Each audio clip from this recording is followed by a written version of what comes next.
അറിവിന്റെ പുതിയ ആകാശം. Vidyageetham school radio, government higher secondary school, Sreekandapuram. ഇന്നത്തെ ഈ പുതിയ എപ്പിസോഡിലേക്ക് ഏവർക്കും ഹൃദ്യമായ സ്വാഗതം. ഇന്ന് നിങ്ങളുടെ കൂടെ ഞാൻ ദേവാംഗന പി 8th A. ഞാൻ ദേവിന MP 8th A. ഒരു തൈ നടാം നമുക്കമ്മയ്ക്കു വേണ്ടി, ഒരു തൈ നടാം കൊച്ചുമക്കൾക്ക് വേണ്ടി, ഒരു തൈ നടാം 100 കിളികൾക്കു വേണ്ടി, ഒരു തൈ നടാം നല്ല നാളേക്കു വേണ്ടി.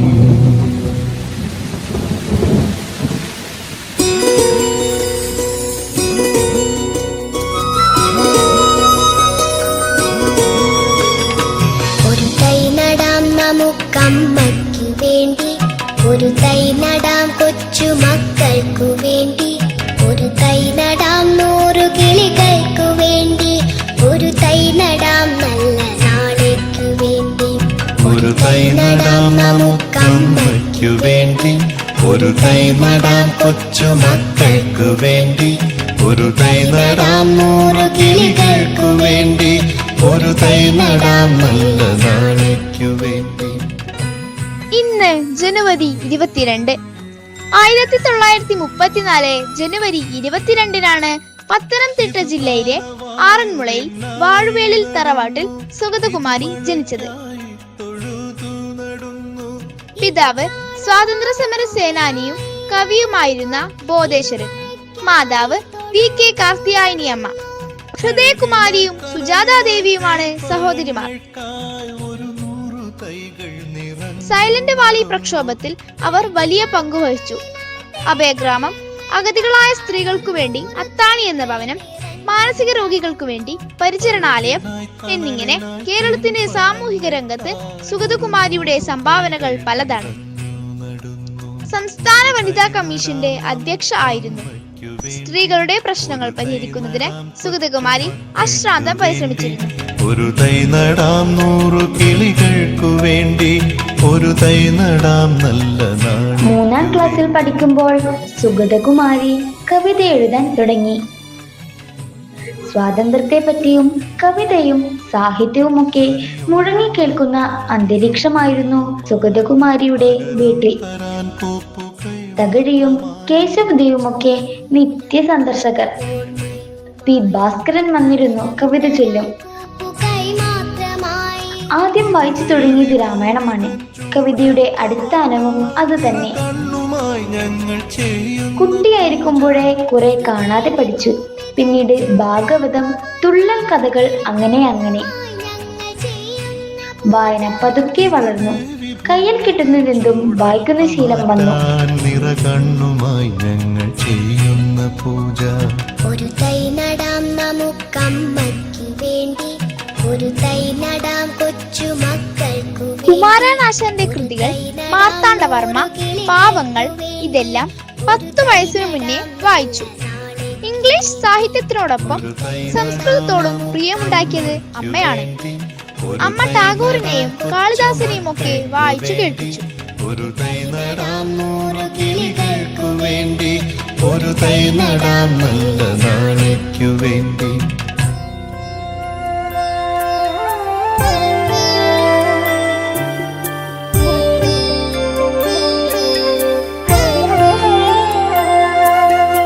അഴിവാതിലൂടെ പരുങ്ങി വന്നെത്തുന്നു പവിഴമല്ലിപ്പൂവിൻ പ്രേമം. അഴിവാതിലൂടെ പരുങ്ങി വന്നെത്തുന്നു പവിഴമല്ലിപ്പൂവിൻ പ്രേമം. ഇരുളിൽ ഉറങ്ങാതിരിക്കും കവിയുടെ. കുട്ടിക്കാലത്ത് ആദ്യമൊക്കെ എഴുതിയ കവിതകൾ ആരെയും കാണിച്ചിരുന്നില്ല. കവിതകൾ എഴുതി ഒളിപ്പിച്ചു വെച്ചു. ആരെങ്കിലും കണ്ട് കുറ്റം പറഞ്ഞാലോ എന്ന ഭയമായിരുന്നു. യൂണിവേഴ്സിറ്റി കോളേജ് മാഗസീനിലാണ് ആദ്യമായി ഒരു കവിത അച്ചടിച്ചു വന്നത്. അതും മറ്റൊരു പേരിൽ. കാതിൽ മന്ത്രിക്കുന്നു കവിളിൽ ഒരു മായ്ക്കുന്നു. അറിയാതെ എങ്ങോ കളഞ്ഞു പോയുള്ള തന്നനുരാഗം പോലെ അധീരം ഒഴുകും നിലാവ് പോൽ പേലവും സൗമ്യമി പവിഴമല്ലിപ്പൂ മണത്താൽ ഇരുൾ കുളിരയിലൊന്നു കാറ്റ് പൂച്ചൂടുന്നു, നിഴലുകൾ പാട്ടുമൂളുന്നു. നറുമണം കൈനീട്ടി 1960 ഡോക്ടർ കെ വേലായുധൻ നായരുമായുള്ള വിവാഹം. പിന്നീടുള്ള ജീവിതം ദില്ലിയിലായിരുന്നു. ആ കാലത്ത് നിരവധി കവിതകൾ സുഗതകുമാരിയുടേതായി പുറത്തു വന്നു. എല്ലാം എക്കാലത്തും ഓർക്കപ്പെടുന്നത് മാതൃപൂജ, അത്രമേൽ സ്നേഹിക്കയാൾ തുടങ്ങിയ കവിതകൾ ദില്ലിയിലെ ജീവിതകാലത്ത് രചിച്ചവയാണ്. ദില്ലി ജീവിതം കവിത എഴുതാൻ നല്ല അന്തരീക്ഷം നൽകി.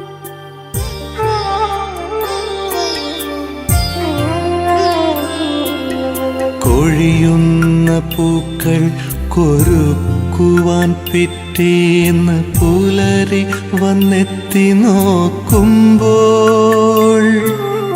കൊഴിയുന്ന പൂക്കൾ കൊരുക്കുവാൻ പിറ്റേന്ന് പുലരി വന്നെത്തി നോക്കുമ്പോൾ.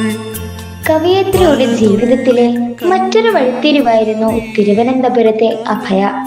1985 അഭയ ജനിച്ചത്. കേരളത്തിലെ മനോരോഗി ആശുപത്രികളിൽ കണ്ട കാഴ്ച സുഗതകുമാരിയെ സ്പർശിച്ചു. നരക ദർശനമായിരുന്നു അതെന്ന് അവർ പറഞ്ഞിട്ടുണ്ട്. മനോരോഗികൾക്ക് വേണ്ടി എന്തെങ്കിലും ചെയ്തേ പറ്റൂ എന്നുറച്ചു സുഗതകുമാരി. അങ്ങനെയാണ് അഭയ എന്ന സ്ഥാപനം ഉണ്ടാക്കുന്നത്. മനോരോഗികൾ അനുഭവിക്കുന്ന നരകയാതനകൾ ലോകം അറിഞ്ഞത് സുഗതകുമാരിയിലൂടെയാണ്. ആ യുദ്ധത്തിന് വിജയമുണ്ടായി, ഉന്നത ഇടപെടലുകൾ ഉണ്ടായി. ഇന്ന് സംസ്ഥാനത്തെ മനോരോഗി ആശുപത്രികൾ ജയിലുകളല്ല, ആതുരാലയങ്ങളാണ്. കഠിനമായ യാത്രയാണ്, അതീവ ദുർഘടമായ ക്ലിഷ്ടമായ മാർഗം. പൂവഴിയല്ല, ഒരു തണൽ വഴിയല്ല, എപ്പോഴും അതൊരു കനൽ വഴിയായ സമയങ്ങളുണ്ട്. പലപ്പോഴും മരുവഴിയും കനൽ വഴിയുമായിരുന്നു ഒരുപാട്. കനൽ വഴിയായ ഇടയ്ക്കിടയ്ക്ക് വല്ലാത്ത ഘട്ടങ്ങളുണ്ടായിട്ടുണ്ട്. അപ്പോൾ ഇനി മുമ്പോട്ട് പോകാൻ ഒക്കില്ല, എല്ലാം തീർന്നു എന്ന് തോന്നുന്ന സമയങ്ങളുണ്ടായിട്ടുണ്ട്.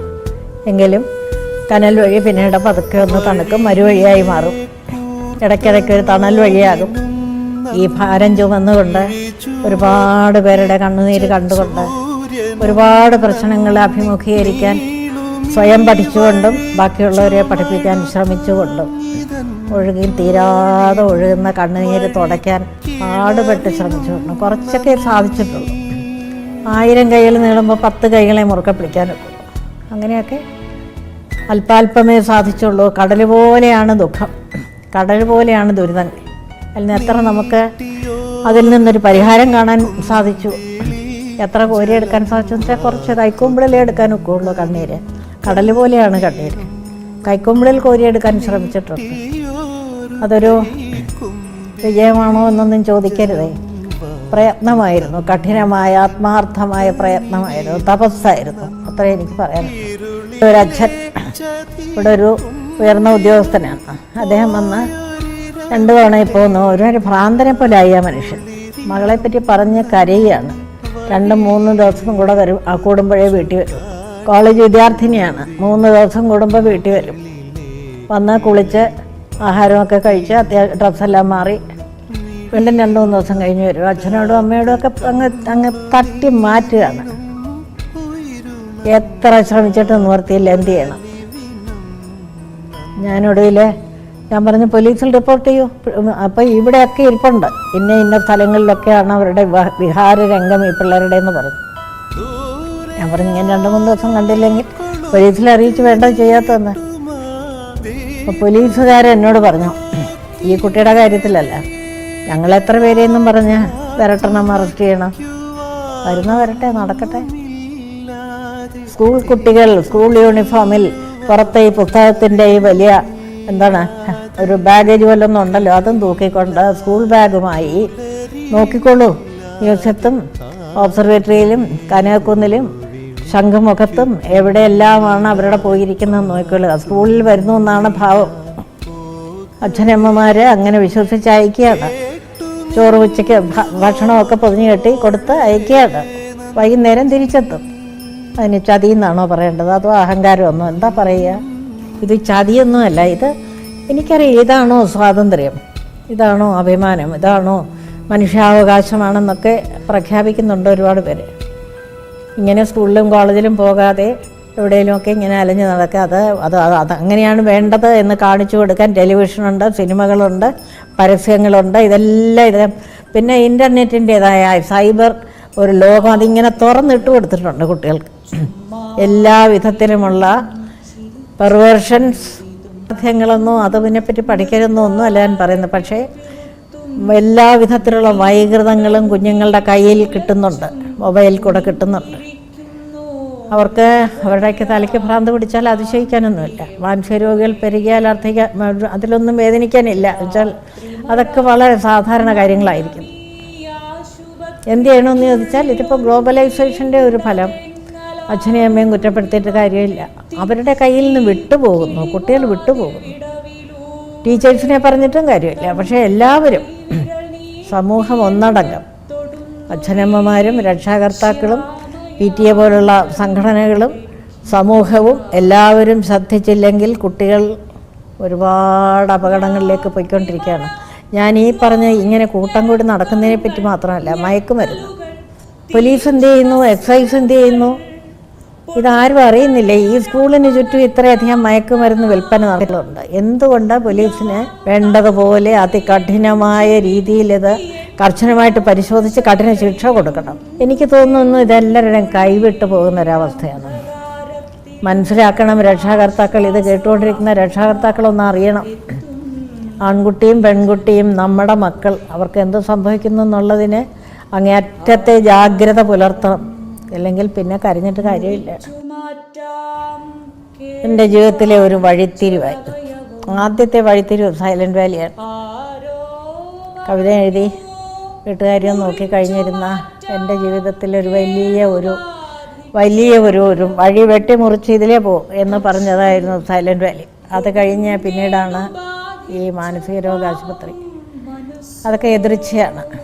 സുന്ദർ എന്നൊരു ചെറുപ്പക്കാരൻ എൻ്റെ അനുജത്തി സുജാതയോടും എന്നോടും വന്ന് ഇവിടുത്തെ തിരുവനന്തപുരത്തെ മെൻ്റൽ ഹോസ്പിറ്റലിനെ പറ്റി കുറേ കാര്യങ്ങൾ പറഞ്ഞു. പറയാൻ കൊള്ളാത്ത കാര്യങ്ങളാണ് അദ്ദേഹം പറഞ്ഞത്.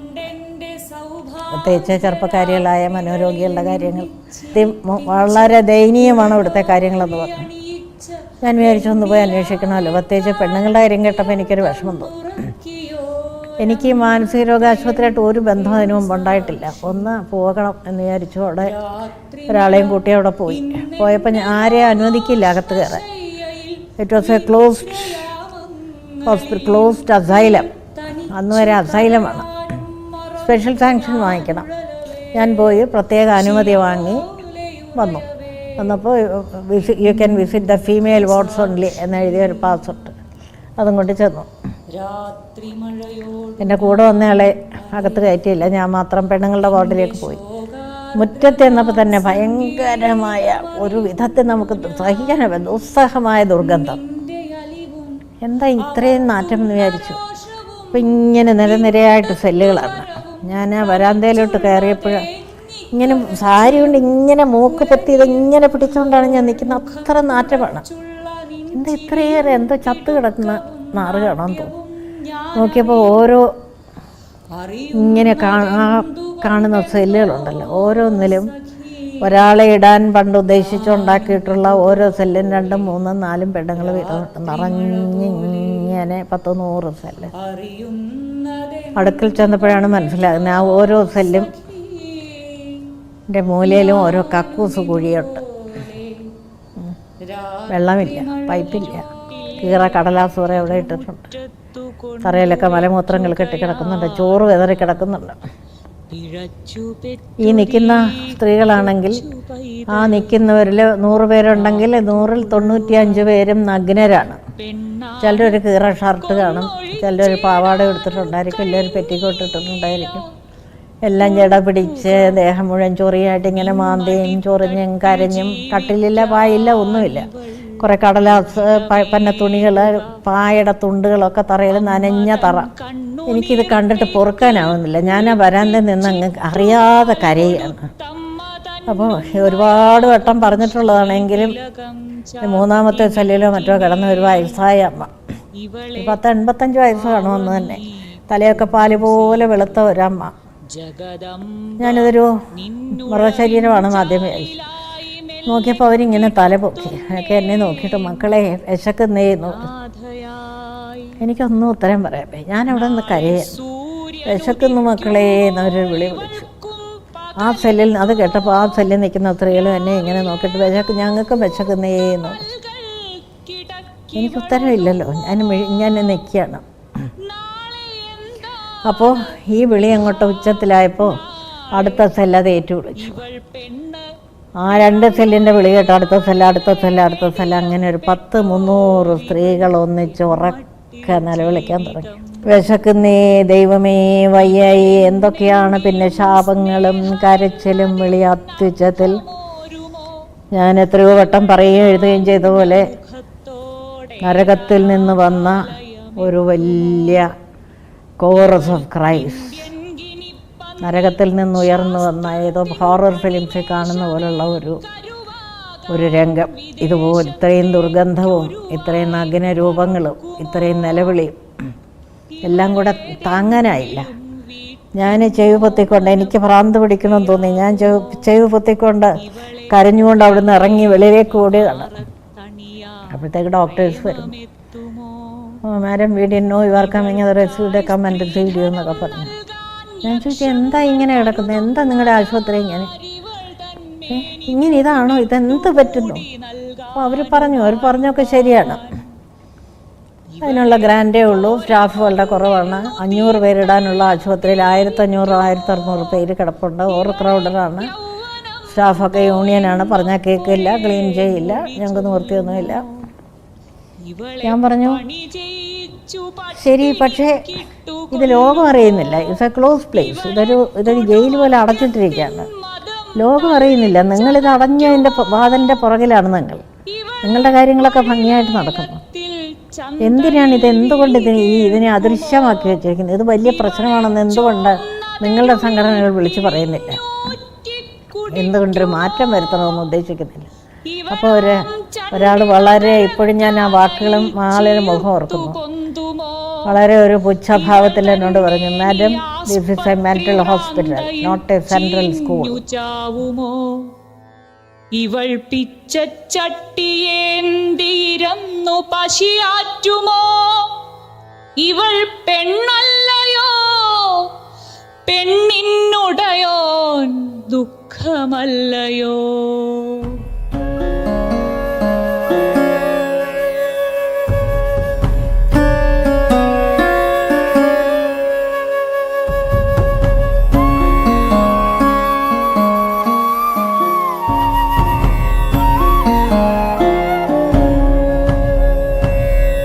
ഇവിടെയമ്പാടി തന്നൊരു കോണിലറിയ മൺകുടിലിൽ ഞാൻ മേവുമൊരു പാവം. കൃഷ്ണ നീ എന്നെ അറിയില്ല. ഇവിടെയമ്പാടി തന്നൊരു സുഗതകുമാരിയുടെ കൃതികളിൽ പാതിരാപ്പൂക്കൾ കേരള സാഹിത്യ അക്കാദമി അവാർഡ് സ്വന്തമാക്കിയപ്പോൾ രാത്രിമഴ കേന്ദ്ര സാഹിത്യ അക്കാദമി പുരസ്കാരവും സാഹിത്യ പ്രവർത്തക പുരസ്കാരവും സ്വന്തമാക്കി. ഓടക്കുഴൽ അവാർഡ്, ആശാൻ പ്രൈസ്, വയലാർ അവാർഡ് എന്നീ പുരസ്കാരങ്ങൾ അമ്പലമണി സ്വന്തമാക്കി. നിരൂപക പ്രശംസ ഏറ്റുവാങ്ങിയ തുലാവർഷ പച്ചയ്ക്ക് ആശാൻ സ്മാരക സമിതി അവാർഡ് ലഭിച്ചു. ഏഴുകോൺ ശിവശങ്കരൻ സാഹിത്യ അവാർഡ് കൃഷ്ണ കവിതകൾ നേടി. മേഘം വന്നു തൊട്ടപ്പോൾ, ദേവദാസി, വാഴത്തെ, മലമുകളിലിരിക്കെ, സൈലന്റ് വാലി, വായാടിക്കിളി, കാടിനുകാവൽ എന്നീ കൃതികളും സുഗതകുമാരിക്ക് അലങ്കാരമായി. 2006 പത്മശ്രീ നൽകി രാജ്യം ആദരിച്ച സുഗതകുമാരിയെ തേടി ഒരു പിടി പുരസ്കാരങ്ങളെത്തി. 2006 തന്നെ പ്രകൃതി സംരക്ഷണ പ്രവർത്തനങ്ങളിൽ നടത്തിയ ഇടപെടലുകൾ പരിഗണിച്ച് ഇന്ദിര പ്രിയദർശിനി വൃക്ഷമിത്ര അവാർഡ് നൽകി. ആ വർഷം തന്നെ സാമൂഹിക സേവനത്തിനുള്ള ജെയിംസ് സെർവ് അവാർഡും ലഭ്യമായി. സാഹിത്യത്തെ സമഗ്ര സംഭാവനകൾക്ക് നൽകുന്ന എഴുത്തച്ഛൻ പുരസ്കാരത്തിന് 2009 അർഹയായിട്ടുണ്ട് സുഗതകുമാരി. ഒരു പാട്ടു പിന്നെയും പാടി നോക്കുന്നിതാ, ചിറകൊടിഞ്ഞുള്ളൊരു കാട്ടുപക്ഷി. മഴുതിന്ന മാമര കൊമ്പിൽ തനിച്ചിരുന്നൊടിയ ചിറകു ചെറുതിളക്കി. ഒരു പാട്ടു പിന്നെയും പാടി നോക്കുന്നിതാ, ചിറകൊടിഞ്ഞുള്ളൊരു കാട്ടുപക്ഷി. മഴുതിന്ന മാമര കൊമ്പിൽ തനിച്ചിരുന്നൊടിയ ചിറകു ചെറുതിളക്കി. നോവുമെന്നോർത്തോ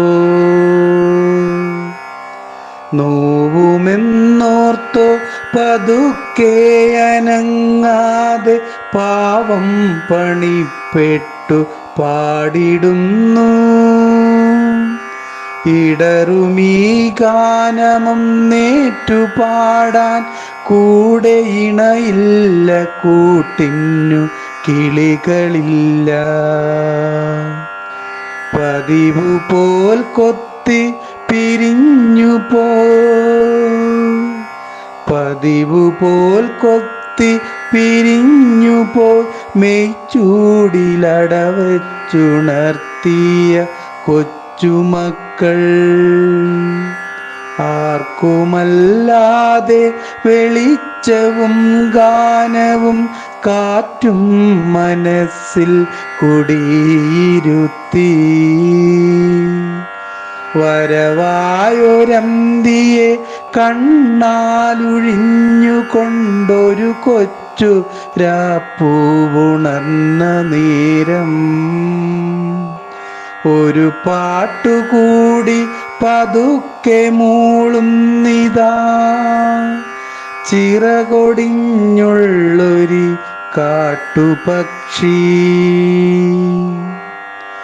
ഇരുളിൽ തിളങ്ങുമി പാട്ടു കേൾക്കാൻ കൂടെ മരമുണ്ട്, മഴയുണ്ട്, കുളിരുമുണ്ട്, നിഴലുണ്ട്, പുഴയുണ്ട്, തലയാട്ടുവാൻ താഴെ വഴിമരച്ചോട്ടിലെ പുല്ലുമുണ്ട്. ആരുമില്ലെങ്കിലെന്തായിരം കൊമ്പത്ത് താരുകളുണ്ട്, താരങ്ങളുണ്ട്. അപ്പാട്ടിലാകാതെ തേനുണ്ട്, കനിവഴും സ്വപ്നങ്ങളുണ്ട്, കണ്ണീരുമുണ്ട്. ഒരു പാട്ടു പിന്നെയും പാടവേ തൻ കൊച്ചു ചിറകിൻ്റെ നോവ് മറന്നു പോകേ. ഇനിയും പറക്കില്ല എന്നതോർക്കാതയ വിരിവാനമുള്ളാൽ ഉണർന്നുകൊണ്ടേ. വെട്ടിയ കുറ്റിമേൽ ചാഞ്ഞിരുന്നാർദ്രമായി ഒറ്റച്ചിറകിൻ്റെ താളമോടെ ഒരു പാട്ടു വീണ്ടും തെളിഞ്ഞു പാടുന്നിതാ, ചിറകൊടിഞ്ഞുള്ളൊരു കാട്ടുപക്ഷി. ഒരു പാട്ടു വീണ്ടും തെളിഞ്ഞു പാടുന്നിതാ, ചിറകൊടിഞ്ഞുള്ളൊരു